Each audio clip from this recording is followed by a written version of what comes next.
morning, all members of Global India's Business Forum, different companies who are present here today.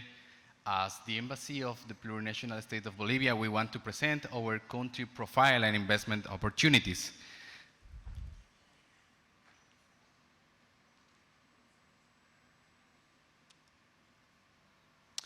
This presentation is really short.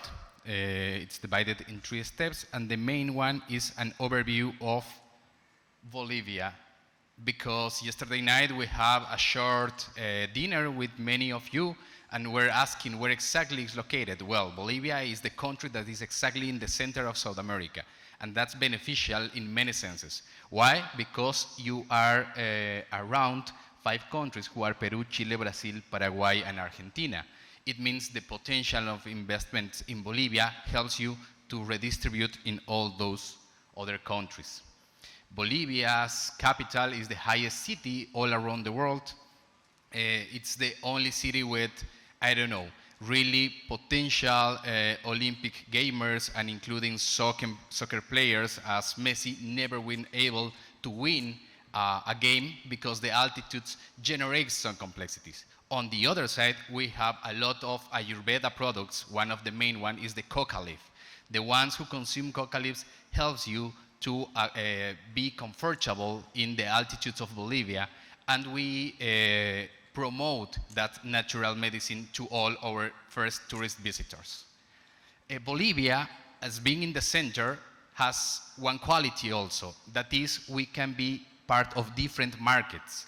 On the left side, we are part of the CAN, that is the Andean community, and we share trade agreements with Peru, Ecuador, Colombia, and Venezuela.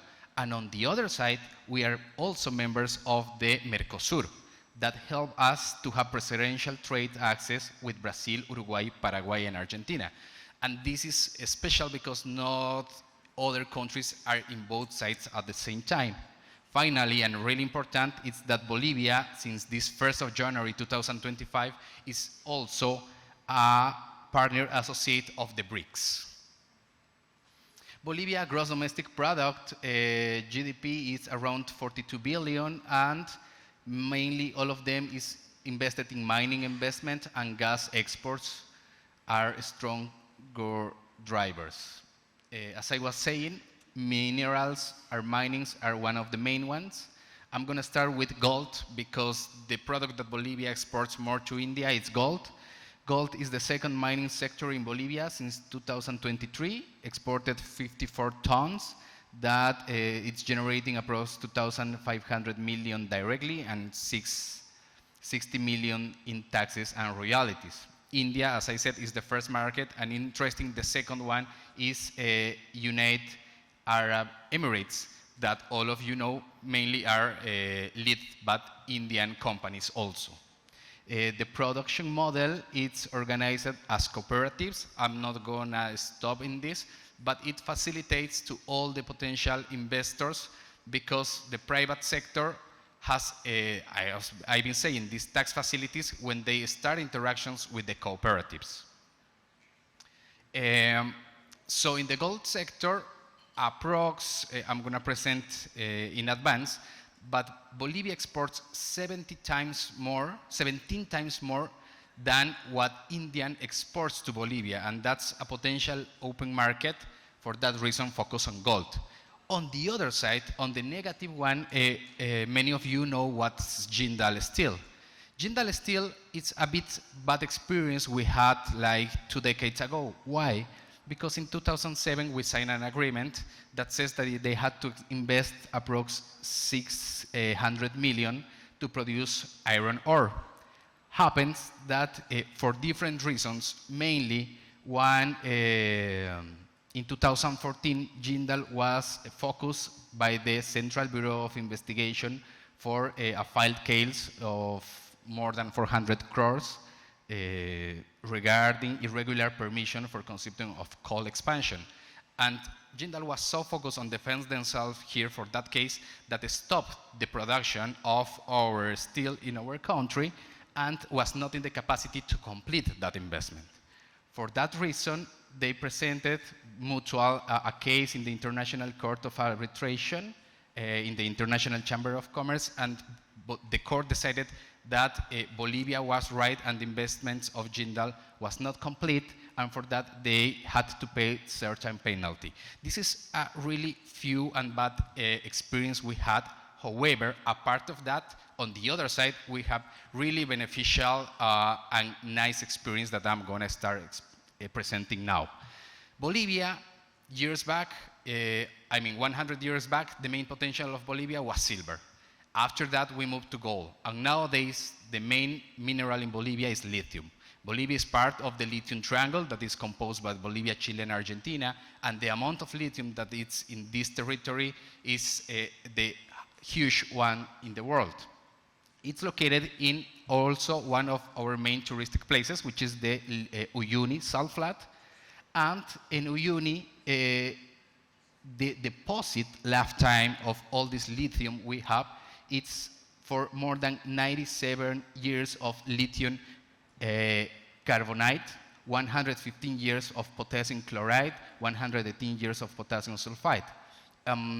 Bolivia has an estimate of 4.6 million tons of lithium and 77.9 millions of tons of potassium.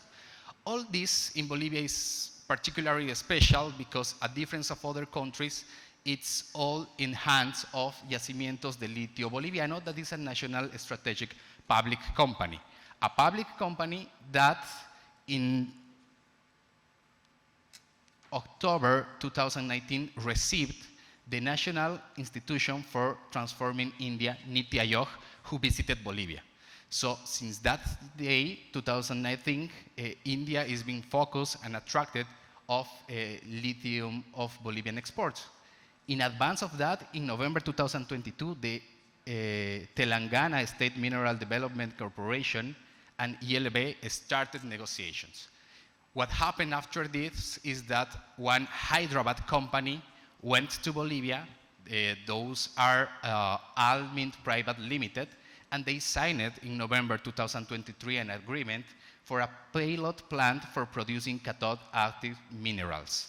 And that's an advance for India and especially for Hyderabad. That plant, of course, started recently. I'm speaking about 1.5 years ago, but this is in the process, and we expect that till the end of the year, it's going to be presented. This is a short picture of the process of what we are planning and where we're producing nowadays. The lithium is focused by the potassium salts on agriculture. We are exporting a lot, but on the other side, we are planning till the 2030 be in the capacity of export all these lithium-ion batteries for electric vehicles and for phones. Other opportunities of investment in Bolivia, as I was saying previously, you can see that in 2013 and 14, the Indian exports were 53 million and Bolivia only used to export 2 million. By the year 2021-22, and a step advance previously, is that Bolivia nowadays is exporting 2,072 million, and India 117. It means that Bolivia is exporting approximately 17 times higher, and it's opened the opportunity to go and invest in our country. Finally, the Indian pharmaceuticals nowadays are part of 35% of all the medicine that is consumed in Bolivia. To conclude this presentation, it's important to me that says that this is our bicentenary of independence of Spain. For that reason, 2025 is a mainly year. I said 1st of January, the first day of this year, we became member associate of the BRICS. A part of that, during the last 2 months, many things have been advancing. Let me tell you, the opening of the Embassy of India in Bolivia. We opened our embassy 15 years ago here in Delhi. We were expecting that as a way of being reciprocal, India was doing the same, and this year it's already complete. The new ambassador, Mr. Rohit Kumar, arrived to Bolivia a month ago. He already presented his credential letters, and it's a company by other 5 diplomats who nowadays are living there and in the process of opening and building their own mission there. Our Minister of External Affairs visited India 2 weeks ago. It's for the first time in the history since your independence that one Minister of External Affairs of Bolivia visited India, and this is a way to show all of you that our bilateral relations are growing, and this is the main year for that. In 2022 was International Year of Millets. All of you know that was a proposal of India in United Nations.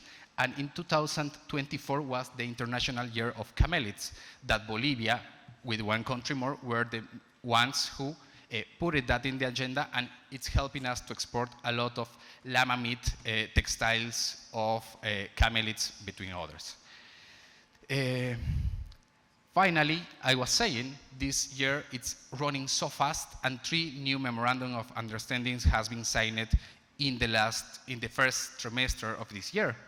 One is the MOU of Joint Commission, one is a cultural agreement, but the main one for the potential investors in India is the quick impact projects.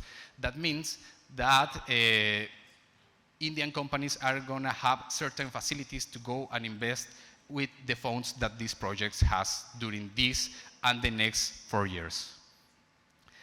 You will find, we are going to distribute our personal cards, but there you will find some QR code where you have all the list of offer. I was focused more in the mineral resources during this presentation, but we have a long catalog of all the agricultural and textile products that we have to expand to India, and we are going to, me and our head of mission, Madam Arlette Bustamante, we are going to be able to facilitate all this and ask some questions about potential products as Amazonian nuts, quinoa, and many others.